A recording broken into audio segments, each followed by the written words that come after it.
하나님께 영광을 돌리라. 하나님께 영광을 돌리라. 하나님께 영광을 하나님께 돌리라. 자, 우리 영광이라는 말은 뭐라고 그랬습니까? 영광. 원래적인 영광이라는 뜻은 무겁다라는 그런 의미가 담겨져 있어요. 영광. 그런데 쉽게 우리가 표현한다 그러면 영광이라는 것은 마치 거울을 보는 것과 같다.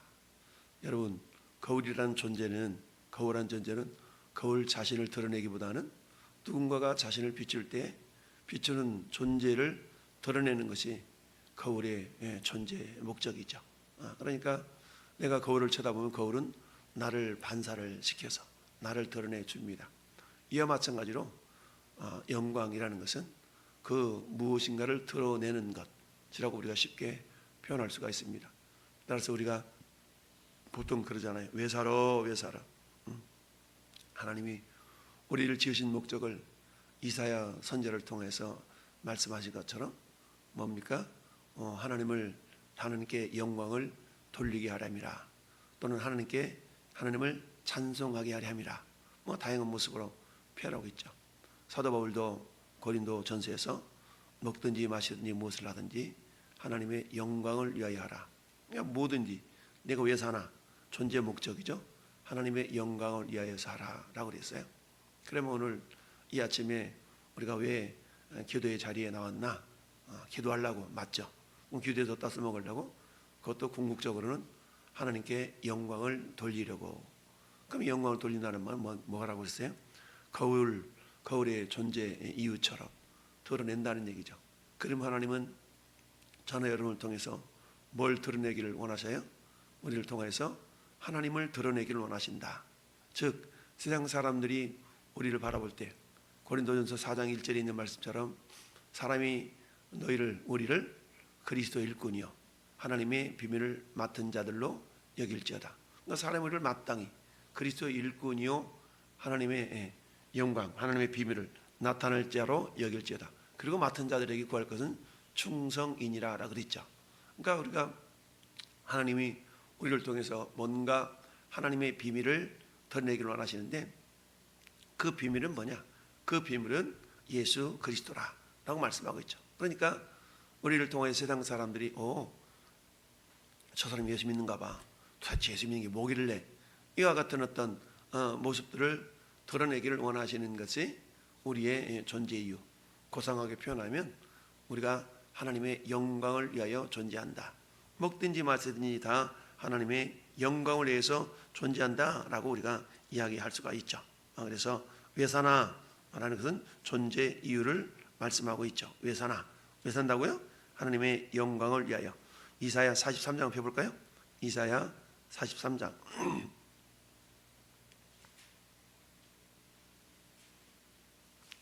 이사야 43장 우리 7절 같이 읽습니다. 7절 시작.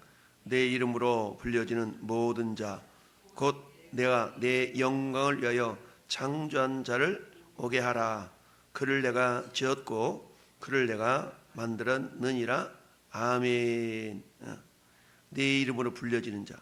우리 보통 하나님의 이름으로 불려진다는 것은 뭐예요? 예수 믿는 사람, 성도, 그리스도인 이렇게 다양하게 표현되죠. 그러니까 내 이름으로 불려지는 자. 저는 여러분들은 하나님의 이름으로 불려지는 자 아니겠어요? 불려지냐 곧 내가 내 영광을 위하여 창조한 자. 그 하나님께서 우리를 위해 창조했다고요? 하나님의 영광을 위하여 창조한 자를 오게 하라. 그를 내가 지었고 그를 내가 만들었느니라. 한 장 넘겨서 21절 21절도 이 백성은 내가 나를 위하여 지었나니 나를 찬송하게 하려 함이니라. 아멘. 찬송은 한마디로 말하면 주님을 높이는 게 찬송입니다. 주님을 높여서 말하는 게 찬송이죠. 그래서 우리가 하나님께 영광을 돌려드리는데 영광을 돌려드리는 모습 중에 가장 쉬운 게 우리의 말로 그런다 그랬죠. 이것은 우리가 고린도후서 1장 18절부터 20절까지 돌아본 바와 같이 예수께서 아버지 하나님의 성부 하나님께는 항상 예만 되었다라 그랬죠. 예만 되었다. 그런 것처럼 우리가 아멘하여 하나님께 영광을 돌리게 되니라 그랬죠. 그러니까 영광, 아멘, 하나님 말씀이라면 아멘이에요? 그러면 세상 사람들이 바라볼 때 도대체 저 말씀이 뭐라고 저렇게 아멘을 할까? 이게 세상 사람들을 바라볼 때 예수 믿는 사람들은 저런가 보다 라고 생각을 할 수가 있겠죠. 그러니까 먹든지 마시든지 뭘 하든지 하나님의 영광을 위하여 하라. 즉 저나 여러분들을 통하여서 뭐가 되는 거예요? 하나님이 드러날 수 있도록, 나를 통하여 하나님이 나타날 수 있도록 하는 모든 삶이 하나님께 영광을 돌리는 삶이다라는 얘기죠. 자, 오늘 23절은 그렇게 말씀하고 있습니다. 여호와를 두려워하는 너희여 그를 찬송할지어다. 야곱의 모든 자손이여 그에게 뭐하라? 영광을 돌릴지어다 라고 말씀하고 있습니다. 그렇습니다. 우리에게 하나님께 영광을 돌리라 라고 말씀하고 있어요. 그럼 영광을 돌린다는 얘기는 뭐라고 그랬어요? 나를 통하여 주님이 드러나는 거라 그랬죠. 주님이 드러나시는 것을 영광 돌린다 라고 그랬죠. 그러면 우리를 통하여서 주님이 주님 되심을 드러내는 것 중에 가장 중요한 것이 뭐냐? 그의 이름을 선포한다. 예수 믿으세요. 이것도 주님의 영광을 나타내는 겁니다. 예수 믿으세요. 예수 믿고 구원받으세요.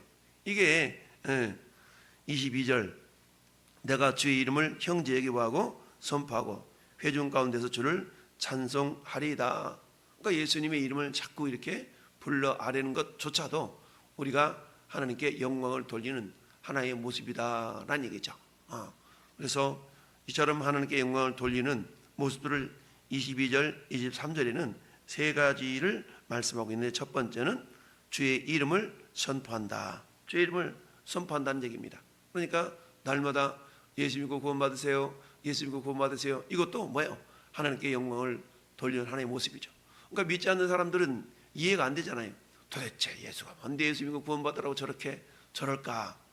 그렇지만 어때요? 우리 믿는 사람들은 당연한 것임에도 불구하고 그래서 고린도 전서 1장에서 고백하는 것처럼 십자가의 도가 멸망하는 자들에게는 미련한 것이지만 구원을 얻는 우리에게는 하나님의 능력이다. 이런 말조차도 도대체 저 소리가 무슨 소리인지 알지 못하죠. 수많은 사람들은 생각하기를 천국이 어디가 있고 지옥이 어디가 있어? 죽으면 그만이지. 이렇게 생각하는 거 아니겠어요? 그러나 그렇지 않다. 예수 믿으면 천국 간다 라고 우리가 고백하는 이것들은 뭐예요? 주의 이름을 선포한다라는 거죠. 이게 뭐라고요? 하나님께 영광을 돌리는 모습이다라는 얘기입니다. 두 번째는 뭐라고 그랬습니까? 회중 가운데 주를 찬송하라. 주를 찬송하라. 그러니까 주님을 찬송. 23절 상반절에도 여호와를 두려워하는 너희여 그를 찬송할지어다 라고 그랬죠. 주를 찬송하라. 여러분 찬송에는 주님을 높이는 모든 모습 자체를 찬송이라고 하는데 그렇죠? 주를 찬송할지어다. 우리가 곡조를 붙어있는 기도가 찬송이라는 말도 하고 있는데 어쨌든 찬송, 찬양이라는 말은 주님을 높이는 최고로 하나님을 높이는 모습, 이게 찬양이거든요. 찬송, 찬양. 그러니까 우리가 예배 드릴 때도 하나님께 계속 찬양 올려드리는 거잖아요. 찬양. 이 찬양은 주를 높여드리는. 왜 세상 사람들이 누군가 아부를 떨면서 뭔가 막 그 사람 막 이렇게 칭찬하고 그러면 아주 찬양을 해요. 찬양을 이런 얘기 하지 않습니까? 그런 것처럼 찬양이라는 것은 하나님을 높여드리는 최고의 모습이다 라는 것을 우리가 알 수가 있습니다. 그것처럼 우리가 하나님께 영광을 돌린다. 영광을 하나님께 돌리는 모습 가운데 첫 번째는 주의 이름을 우리가 선포하는 것이요. 두 번째는 오늘 본문에 있는 것처럼 주님을 찬송하는 것이다. 그 다음에 세 번째는 23절 하반절에 있는 것처럼 이스라엘 모든 자손들이 그를 뭐하라? 경외할지어다. 경외하라는 얘기죠. 한마디 말하면 뭐예요? 두렵고 떨림으로 공경한다. 두렵고 떨림으로 섬긴다라는 얘기죠. 세상 사람들 바라볼 때 야 도대체 주일이 뭔데 그렇게 예배 시간에 좀 조용히 하시고 이렇게 좀 저기 하세요. 이렇게 좀 도대체 예배가 뭔데? 우리 요즘 너무 자유스러워졌죠. 자유스럽다 보니까 예배 시간에 들락날락 하면서 마음대로 물 먹고 싶으면 물 먹고 커피 마시고 싶으면 커피 마시고 이렇게 좀 자유스러운 가운데 오늘날에는 예배를 드리는데 근데 우리 구약 시대의 제사의 모습을 한번 생각해 보세요. 여러분 아론의 두 아들이 하나님께 나아가다가 죽었잖아요. 왜 죽었어요? 하나님께 나가 죽었어. 그것은 하나님 명하지 않는 불을 가지고 들어가다가 죽었지 않습니까? 무슨 얘기입니까? 내 마음대로 예배드리다가 죽은 거, 오늘날 말하면 내 마음대로 예배드리다가 죽은 거거든요. 내 마음대로 예배드리다 죽는다 그러면 오늘날 뭐 이렇게 살아남을 사람 별로 없을걸요. 근데 구약 시대는 대제사장의 아들이 하나님 명하지 않는 불 가지고 예배드리다가 죽었어요. 그냥 그 모습을 보고 하나님은 뭐라고 합니까? 너 슬퍼하지 마. 아론을 향해 슬퍼하지도 말래. 이렇게 이야기하는 경우가 있죠. 근데 오늘날은 어떻습니까? 오늘날에는 그와 같이 예배를 하나님께서 그렇지 예배드리라고 명하지도 않으셨거니와 영과 진리로 예배하라 그랬죠. 영과 진리로 예배하라. 그야말로 마음을 다해서 눈에 보이지 아니하시는 하나님을 눈에 보이는 것처럼 사랑의 마음을 품고 예배하라라는 얘기죠. 사랑에는 두려움이 없나니 사랑에는 두려움을 내어 쫓느니라. 그러니까 구약 시대의 제사는 어떻게 하면 내가 죽으면 안 되니까 그냥 제사장들이 딸랑딸랑 방울 가지고 들어가서 바깥에 듣는 거야. 방울 소리가 울려지면 살아있구나. 이런 모습으로 예배를 제사를 드렸던 겁니다. 그러니까 방울 소리가 안 나면 야 뭐가 있나 보다 라고 할 정도까지 그렇게 정말 두려움을 가지고 제사를 드렸다면 오늘날 예배는 어때요? 예배는 영과 진리로, 즉 사랑의 마음으로 예배하기 때문에 두려움을 가지고 예배하는 것이 아니죠. 기쁨과 감사와 찬양을 가지고 예배하는 자가 되었다. 그러니까 이스라엘 모든 자손이여 그를 경외할지어다. 두렵고 떨림으로 하나님을 섬기라라는 얘기죠. 그러니까 우리가 오늘날 자유롭게 예배를 드리기는 드리지만 우리 마음 가운데는 경외하는 마음이 있어야 된다는 얘기죠. 아무리 우리가 할아버지, 할머니, 아버지를 자유롭게 뭐 이렇게 사랑한다고 그래갖고 어떻게 하면 안 돼요? 할아버지 상투 잡고 올라가면 안 돼. 손자를 오냐오냐 했더니 할아버지 상투 잡고 올라가. 그렇게까지 하면 안 된다는 얘기죠. 아무리 이쁘다 할지라도 뭐가 있어야 하면 경외함은 있어야 된다는 얘기죠. 하나님을 예배함도 마찬가지입니다. 오늘날에는 구약 시대와 달라서 우리가 아무리 예배를 드린다 할지라도 어때요? 그것 때문에 우리는 뭐 즉사한다든가 이런 일은 절대 없죠. 그렇지만 중요한 것은 뭐다? 하나님 앞에 드리는 예배가 하나님이 받지 않으시는 예배가 될 수는 있다. 그 예표가 가인과 아벨의 제사죠. 가인과 아벨의 제사처럼 아벨의 제물은 하나님 받으셨지만 가인과 가인의 제물은 받지 않으셨다. 이건 오늘날 우리가 드리는 예배를 우리가 예표할 수 있는 모습입니다. 오늘날도 마찬가지죠.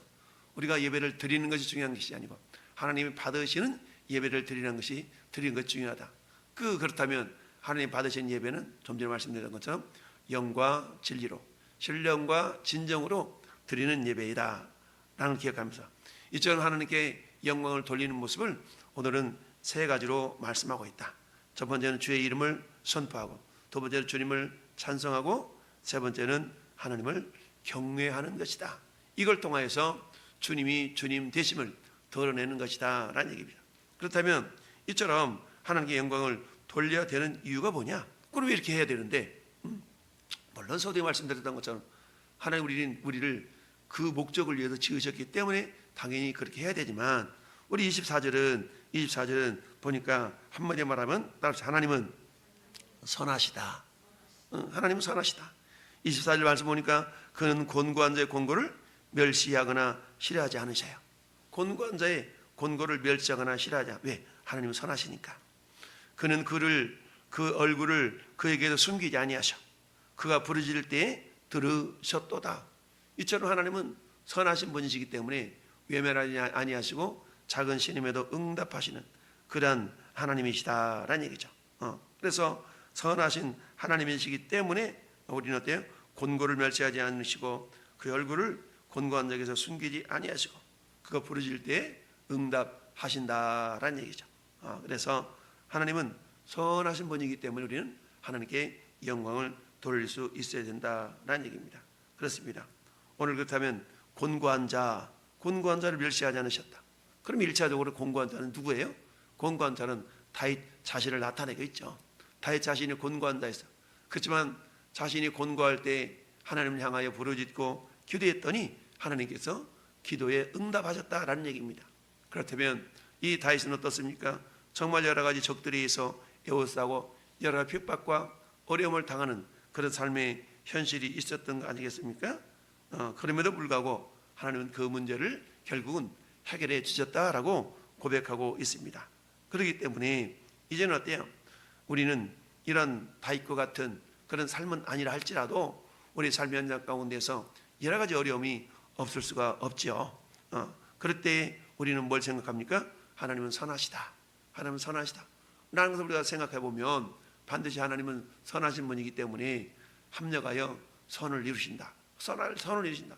하나님을 사랑하는 자고 그 뜻대로 부르심을 입은 자들에게는 모든 것이 합력하여 어떻다? 선을 이루신다. 왜? 하나님은 선하신 분이니까. 그러니까 우리는 어떨 수 있다? 하나님께 영광을 돌려야 된다. 다윗이 그랬던 것처럼 우리들도 역시 마찬가지예요. 하나님은 우리가 부르짖을 때 응답하시는 하나님이시다. 우리는 기도를 왜 합니까? 응답을 놓고 응답을 믿기 때문에 기도하는 거 아니겠어요? 오늘도 우리가 이해할 수 없는 여러 가지 상황과 현실이 내 앞에 다가올 수가 있어요.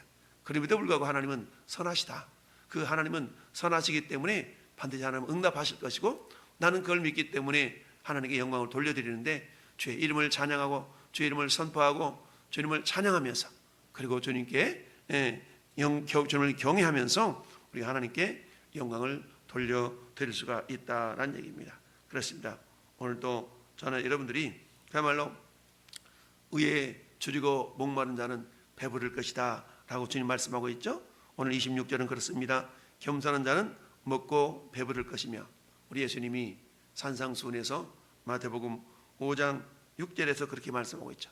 의에 줄이고 목마른 자는 배부를 것이다 라고 말씀하신 것처럼 저희 여러분들이 영적인 부유함 속에서 여러분 영적으로 부유함은 어떤 일이 발생하냐면요, 영적으로 부유함은 세상적인 것이 좀 부족해도 그걸 이겨낼 수 있는 힘이 있어요.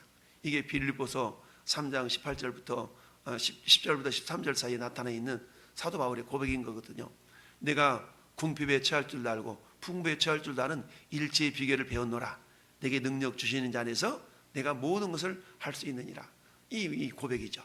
여러분, 내게 능력 주신 자 안에서 모든 걸 할 수 있다는 말은 아자아자 이런 의미로서의 모든 능력을 나타내는 것이 아니라 어떤 상황 가운데서도 그 상황을 내가 맞닥뜨릴 수 있는 그 상황 속에서 내가 상황에 주눅들지 않냐고 상황을 헤쳐나갈 수 있는 힘을 얻는다라는 말씀이 빌사 1.3의 말씀이죠. 오늘 한 날도 선하신 하나님 앞에 우리의 기도가 결코 땅에 떨어지지 아니함을 너는 여호와의 선하심을 맛보할지어다 그에게 피하는 자는 복이 있도다 하셨던 그 말씀이 저의 삶 가운데 경험될 수 있기를 예수님의 이름으로 축원합니다. 아멘.